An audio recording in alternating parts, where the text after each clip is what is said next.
Well, the one that immediately springs to mind is the iPhone versus Apple versus Samsung from like 2011, I What happened in think it that one then? was.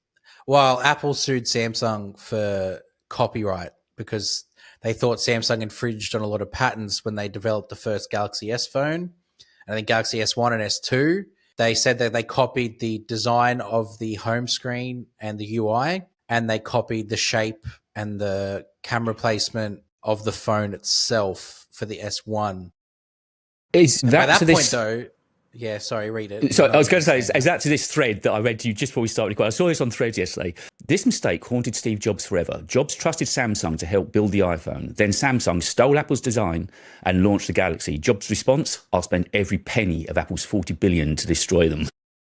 Well, I think you can see sounds very Jobs like. You can see He was another man you not to can cross. Yeah, well, I mean, I look like him, so you do I know indeed. I've got the insight. So like Yeah, it's the DNA's there. there's no question that Samsung imitated that early iPhone with the Samsung release. Absolutely. I know they have their reasons. They're like, oh, they put forward their case, they appealed, and I think the case ended up being settled for a smaller amount than what Apple were asking for. That's not that important. You can see it, right? You can see it if you have it laid out side by side. But the important thing is, by the point that Samsung got sued by Apple, by the time Apple got ready and were able to sort of halt the sales of these devices, Samsung were already established.